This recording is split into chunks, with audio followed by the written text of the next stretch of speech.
Herkese selam. Lütfen kanalımıza abone olun çünkü buna çok ihtiyacımız var.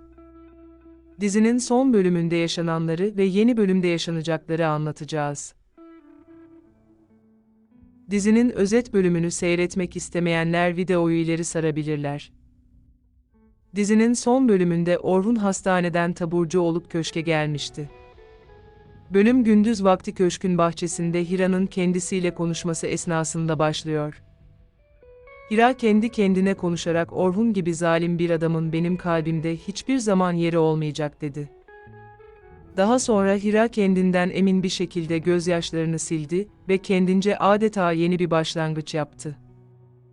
Hira bir müddet bahçede bekledikten sonra köşke girdi ve Sultan ile konuşmaya başladı. Hira Sultan'a Orhun'un profesyonel bir hemşireye ihtiyacı var, ben ona yetersizim dedi. Hira Sultan'a bir kağıt verdi, o kağıt içerisinde Orkun'un ilaç bilgisi vardır.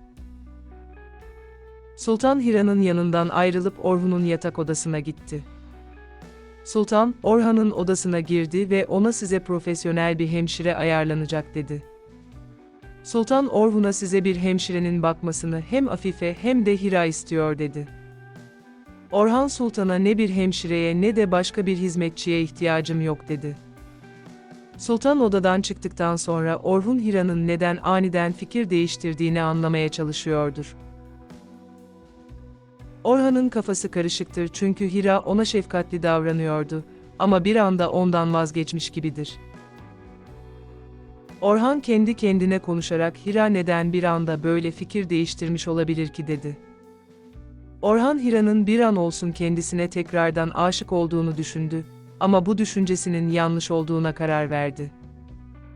Orhan'ın düşüncesine göre Hira artık Orhun'u sağlıklı gördüğü için tekrardan eski düzene geçmiştir.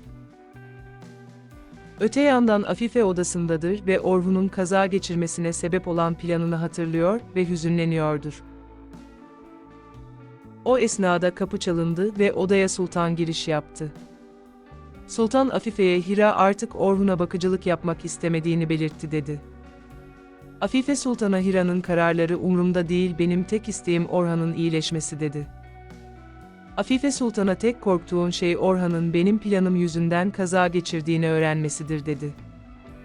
Afife Sultan'a planım Orhun tarafından bilinmemesi için tedbirler al emrini verdi.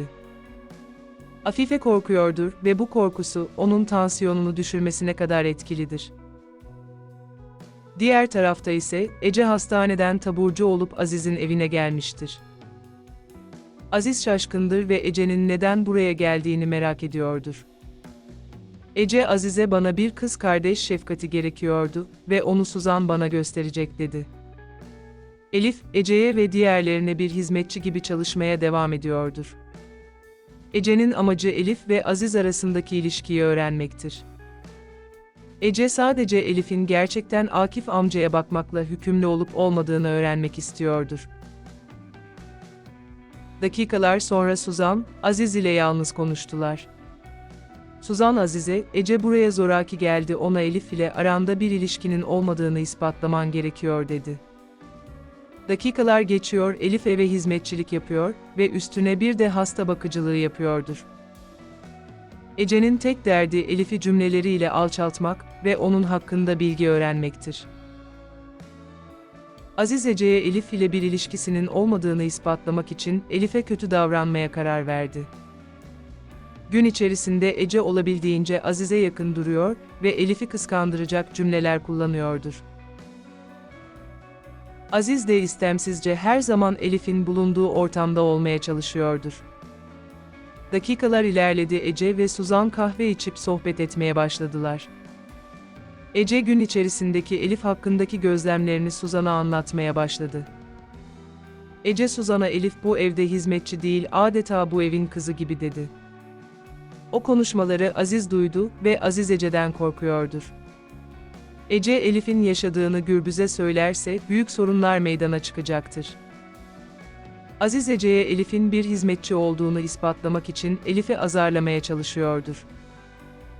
Elif masada duran bir çerçeveyi düşürdü ve etrafa cam parçaları saçıldı.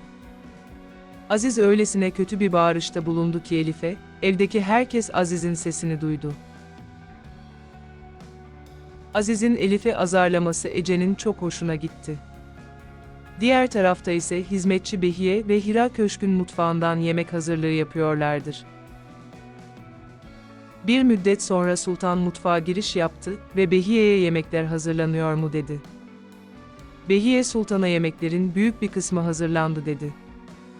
Sultan Behiye'ye Afife'nin yemeğinin tuzu az olsun çünkü tansiyonu sürekli düşüyor dedi. Hira Sultan'a Orhun Bey'e hemşire ayarlandı mı dedi. Sultan Hira'ya Orhun, hemşire istemiyormuş ve ilaçlarını kendisi kullanacakmış dedi. Hira Sultan'a Orhun tek başına ilaçlarının takibini yapamaz dedi. Sultan Hira'ya kendi işine odaklan dedi ve oradan ayrıldı. O esnada Hira'nın telefonuna ayarladığı alarm çaldı. Hira Behiye'ye bu çalan alarmı Orkun'un ilaç saatinde göre ayarlamıştım dedi. Hira Orhun'un ilacını kontrol edip etmemeyi düşünüyordur. Hira kendi kendine konuşarak en azından Orhun'a gidip ilacını içip içmediğini sormam gerekiyor dedi. Bir müddet sonra Hira Orhun'un odasına giriş yaptı ve odayı incelemeye başladı.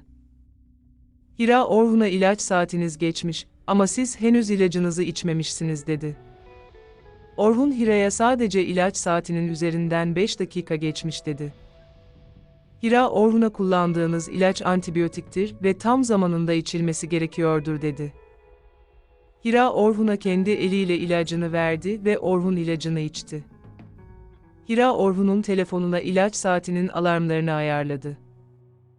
Hira Orhun'u öylesine önemseyen cümleler kullanıyor ve davranışlar sergiliyordur ki Orhun şaşırıyordur. Hira odadan çıkmadan önce Orhun'a eğer üşürseniz bu battaniyeyi üzerinize örtersiniz dedi. Hira Orhun'a tembihlerde bulunduktan sonra odadan çıktı.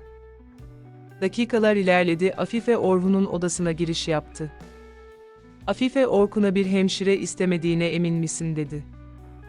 Orhun Afife'ye kendim halledebilirim benim için artık endişelenme dedi. O esnada odaya Erhan giriş yaptı.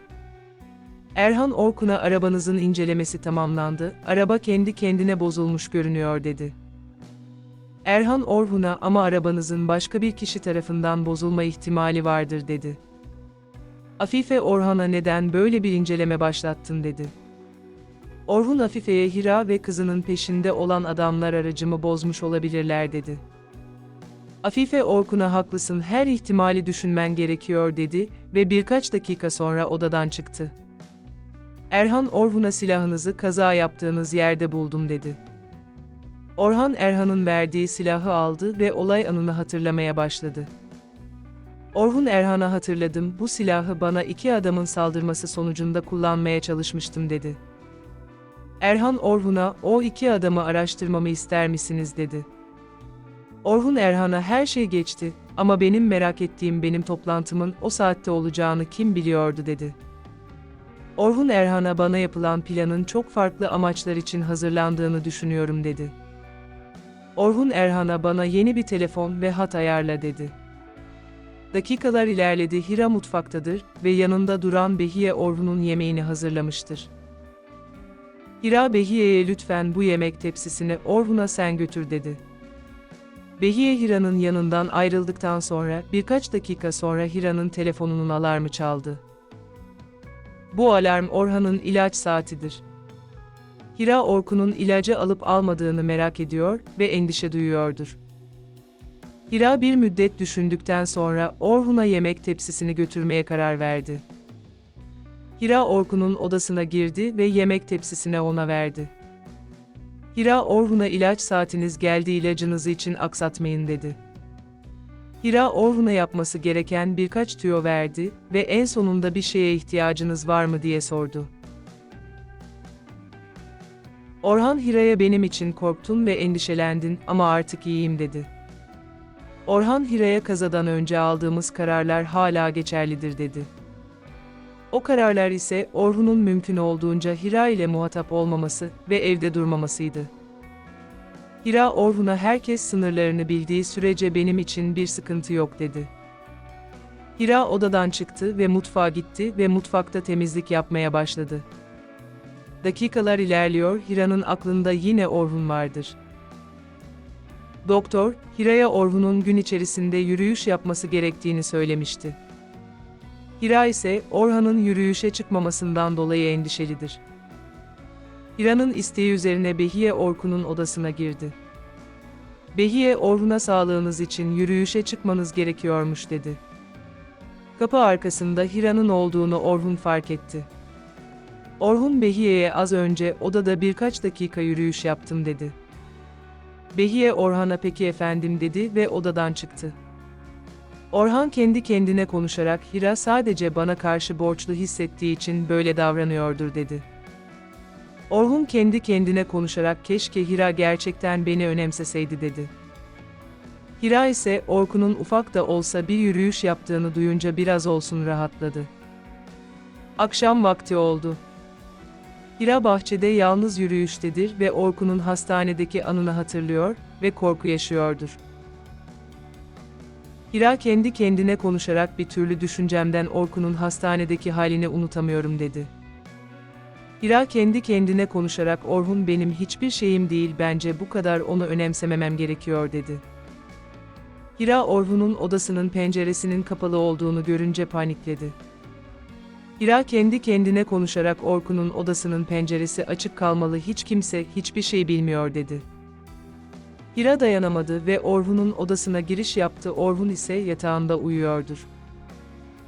Hira olabildiğince fazla ses çıkartmadan Orkun'un odasının penceresini açtı. Hira Orhun'un üşümemesi için battaniyeyi düzenlemeye çalıştı ama o an geçmişte Orhan ile tartıştığı anı hatırladı. Hira hemen odadan çıktı. Hira kendi kendine konuşarak amacım nedir neden ben Orhun'un odasına sürekli gidiyorum ki dedi. Hira kendi kendine konuşarak Orkun haklıymış bir insan sevdiği kişiyi kalbinden söküp atamıyormuş dedi.